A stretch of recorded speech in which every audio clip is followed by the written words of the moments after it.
Hey everybody, welcome back to the channel. It's me, Sunbuilds. Today I want to show you something really cool that I've been working on.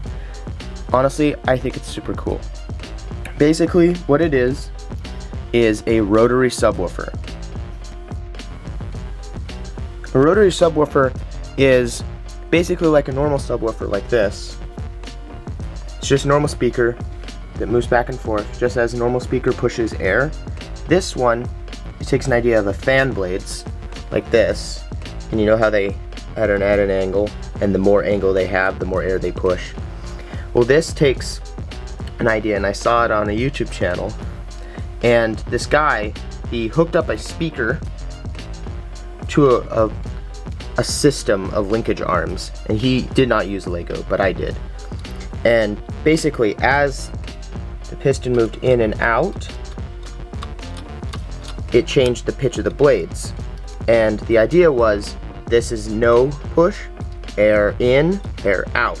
And so it'd be sucking air in, sucking air out. And so it'd be basically doing this, but you can push a lot more when you can also pull.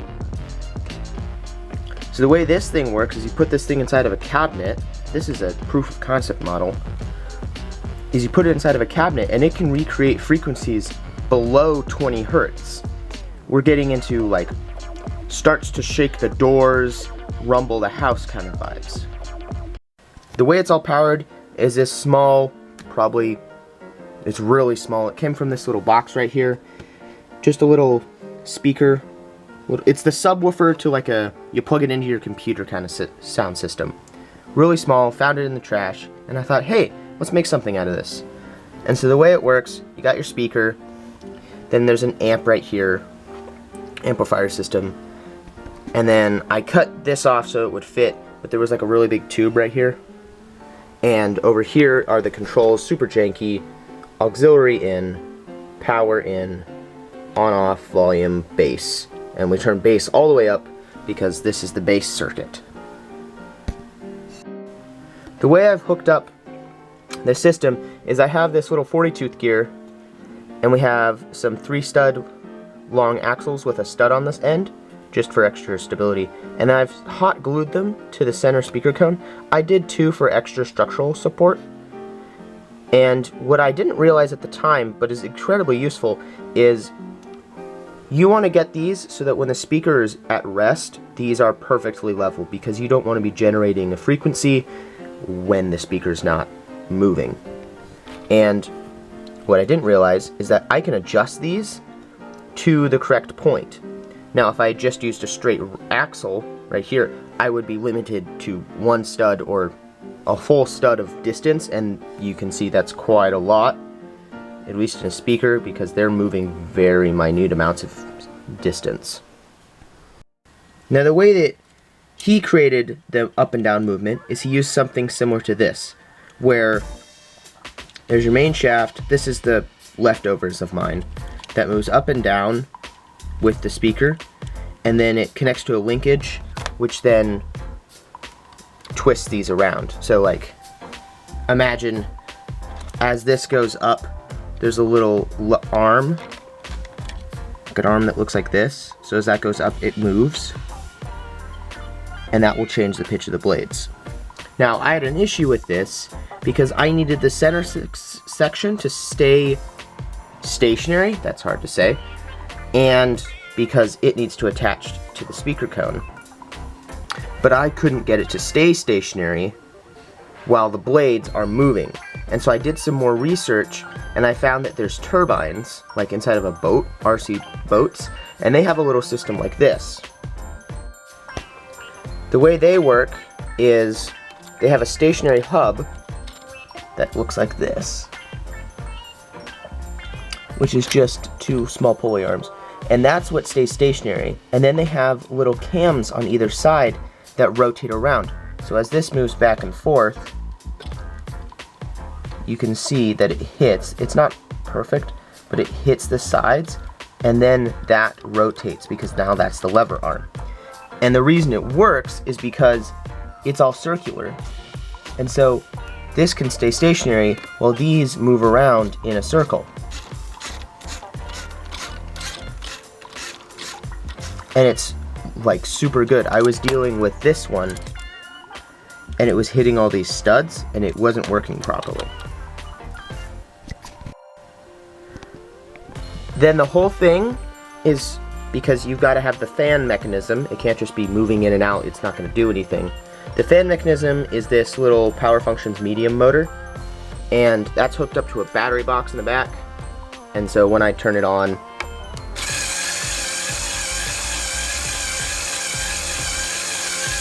the whole thing just spins. And that's just connected up there. I have hot glue because this thing all shakes, and we're dealing with components that are not Lego, components that really should not be turned on their side. This is taking Lego and putting it more into an engineering side.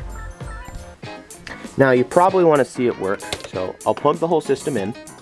I've got a tone generator right here, about 10 Hertz, and then I'm going to hit play.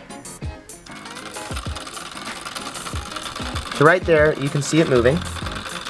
Transfers down the line and into the system. So that's moving back and forth, and it's causing these to oscillate. And it still works even if I rotate it.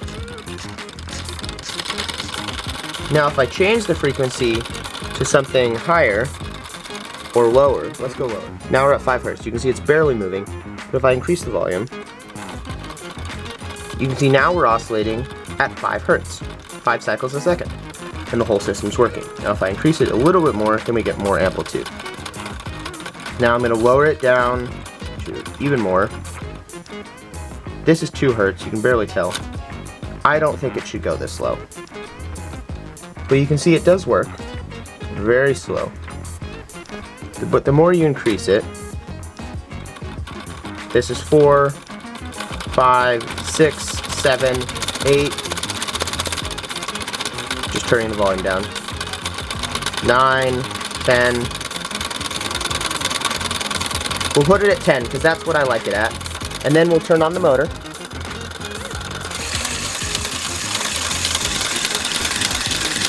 You can see right there, that's moving in and out, and the pitch of the blades is changing at 10 Hertz.